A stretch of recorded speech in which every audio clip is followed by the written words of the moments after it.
Imagine one rainy night. One terrified girl crashes through a door, and the most dangerous man in the city drops to his knees for her. Not to hurt her. Not to scare her. But to ask the only question that mattered, do you know him? What she whispered next didn't just break the silence. It set his entire world on fire, and lit a love so fierce, so tender, it would heal them both. If your heart has ever ached for someone who was never saved, stay with me. This is their story. His name is Kieran Ashford. 46 years old. Silver at the temples. Shoulders that carry the weight of every secret this city is afraid to name. They call him the man nobody looks at directly. Because one look from Kieran Ashford can end empires, or begin the kind of love most people only dream about in their quietest moments. Tonight, everything he built is about to crumble, for one 18-year-old girl named Nadia. The rain didn't just fall that night, it attacked.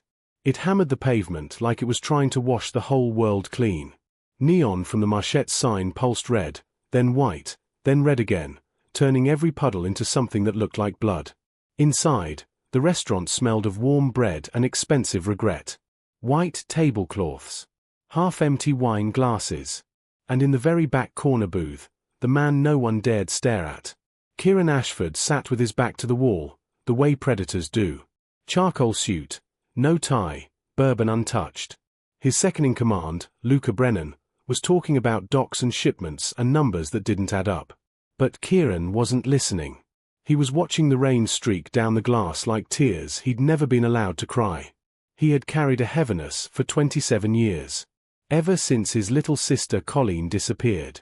Ever since the world told him some girls just vanish, and good men are supposed to keep breathing anyway. So when the emergency exit exploded inward like a gunshot, Kieran moved before anyone else even blinked. She crashed through the door, 18, soaking wet, bleeding above her eye, hoodie 3 sizes too big, knees torn. She looked like a drowned angel who had run straight out of hell. The kitchen staff froze. Waiters froze. Even the 2 of Kieran's men eating quietly near the wall stopped chewing. But Kieran, he rose. She stumbled forward, slipped, caught herself on a table, then collapsed right in front of his booth. Rain and blood ran down her cheek in pink rivers. A bruise bloomed along her jaw like a cruel flower. Behind her, the back door opened again. A tall, smiling man stepped in. Leather jacket. Calm voice. "She's my stepdaughter," he said smoothly. "She's having an episode." Kieran didn't look at him. He knelt. Slow. Careful. The way you approach something sacred that's been broken. He brought his face level with hers. Those dark eyes, usually ice, softened into something no one in that room had ever seen before. His voice was barely above a whisper, but every soul in the restaurant heard it. "Do you know him?" Her lips trembled. Rain dripped from her lashes like tiny diamonds of pain. She looked up at the man who had just walked in, then back at Kieran. And in the smallest, most shattered voice you've ever heard, she whispered the words that changed everything. "He's my stepfather. And he's been selling me." If your heart just clenched, if you felt that whisper in your own chest, smash that like button right now. Because this is only the beginning. The room went so quiet you could hear the rain crying against the windows. The stepfather, Glenn Hargrave, stood there with that practiced smile still glued to his face. But something in his eyes flickered. The first hairline crack in the perfect mask he'd worn for years. Kieran didn't stand up yet. He stayed on one knee, eye level with Nadia, like the rest of the world had disappeared. His large hand hovered near her face, not touching, just offering shelter. "Listen to me," he said, so gently it made Luca Brennan's eyebrows shoot up. "You're safe right here. Right now. Do you believe me?" Nadia's whole body was shaking, but she nodded. Just once. And in that single nod, something ancient cracked open inside Kieran Ashford, the part of him that had been waiting 27 years to protect a girl no one else believed. Glenn tried to laugh. It came out thin. "See? She does this. She fabricates stories. I have papers." Kieran finally rose. Slowly. Like a storm deciding whether to destroy everything or simply stand there until the liar broke. He turned. And when those eyes locked on Glenn Hargrave, the temperature in the restaurant dropped 10 degrees. "You have the right to stand there," Kieran said, voice low and velvet dangerous. "That's all the rights you have left." Glenn's smile thinned to a razor's edge. He reached into his jacket and pulled out a folded document like it was a holy shield. "Dr. Leland Rhee. Her psychiatrist. Call him. She's delusional. Trauma response. Her real father was." Nadia's voice cut through, small but clear. "I've never even met Dr. Rhee. He made that name up." The silence that followed was so heavy it pressed on everyone's chest. Kieran's jaw tightened. Not in anger, at least not the kind that explodes. This was the quiet fury of a man who had just recognized his sister's ghost in a stranger's eyes, and decided no one would ever take her again. He turned back to Nadia, knelt once more, and did something no one expected. He took off his own suit jacket, charcoal, expensive, still warm from his body, and draped it around her trembling shoulders like a cloak of armor. "You're not going back," he whispered, "only for her. Not tonight. Not ever. I give you my word." Her eyes filled with fresh tears, but this time they weren't only fear. They were the first tears of hope she had cried in 2 years. Luca moved without being told. Within minutes the restaurant was cleared, doors locked, closed sign glowing. Nadia sat in the corner booth wrapped in Kieran's jacket, blanket over her legs, glass of water in her hands. She looked impossibly small, and impossibly safe for the first time in her life. Glenn was still standing in the middle of the room, alone now, realizing the cage he had built for her had just become his own. But the real shift, the moment that made this story different from every dark tale you've ever heard, happened when Nadia looked up at Kieran and asked the softest question. "Why are you helping me? You don't even know me." Kieran sat across from her. For the first time in years, his shoulders weren't carrying only power. They were carrying care. "Because," he said, voice rough with something that sounded dangerously like tenderness, "I once had a little sister who needed someone to believe her, and I wasn't there. I'm here now. For you."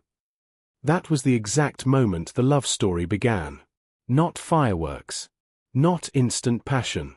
Just two broken people recognizing the same wound in each other, and choosing, right there on a rainy Tuesday night, to stop the bleeding. But Glenn wasn't finished. And what he said next made Kieran's eyes go black with a promise that would change 3 lives forever. If you're already feeling the pull between them, the way his jacket still smells like safety on her shoulders, then you're going to lose your mind in part 3. Because that's when the detective arrives, and the first time Kieran touches Nadia's hand like she's made of something precious. Hit subscribe. We're only getting started. The Detective and the First Touch ***. Detective Bryn Torres walked in at 11:47 p.m. like she already knew the ending. She took one look at Nadia's bruised face, then at Kieran's jacket around her shoulders, and raised one grey eyebrow. "Kieran," she sighed, "you just can't stay out of my cases, can you?" But when Nadia told her story, every envelope, every donor, every time she tried to run and was dragged back, Bryn's face hardened into something steel-cold. "Glenn tried one last time. She's unstable. She needs medication." Nadia looked him dead in the eye and said, "There is no medication, Glenn. There never was." That was the moment Kieran reached across the table and did the thing that broke the internet when this story leaked. He covered Nadia's trembling hand with his own. Large. Warm. Steady. And for the first time in 2 years, she didn't flinch. She held on. The arrest and the midnight promise ***. By 2 a.m., Glenn was in cuffs. Not because of Kieran's men, because of the evidence Nadia had carried in her heart and finally spoke out loud. Detective Torres had enough to charge him with trafficking, coercion, and enough felonies to make sure he never saw daylight again. As they led Glenn out, he screamed threats. Kieran didn't even look up. He was busy tucking a strand of wet hair behind Nadia's ear like she was the only person left in the world. "Come home with me," he said quietly. "Not a demand. An offering. Just for tonight. My house has a guest room with a lock only you control. No one will touch you. Ever again." She cried again. But this time she smiled through the tears. The healing and the love that saved them both. 3 months later. Nadia stood on Kieran's balcony at sunrise, wearing one of his old sweaters that reached her knees. The city sparkled below like it had been washed clean just for them. He walked up behind her, silent the way only he could be, and wrapped his arms around her waist. Not possessive. Protective. Like he was still making good on the promise he made on that restaurant floor. "You saved me," she whispered. "No," he murmured against her hair. "You saved me right back." He turned her gently. Those silver-templed eyes that once terrified the city now held nothing but love. "I fell for you the second you whispered the truth," he said. "Not because I'm a hero. Because you were brave enough to be the girl my sister never got to be. And because your heart is the safest place I've ever been." She rose on her toes and kissed him, soft, trembling, full of every unsaid thank you and every future dream. The camera would pan out here, showing two silhouettes against the rising sun. Rain finally stopped, the whole city waking up around them. This wasn't just a rescue. It was two broken souls choosing to build something beautiful from the pieces. If this story touched the deepest part of your heart, please subscribe right now. We create one new heart-healing love story every single week.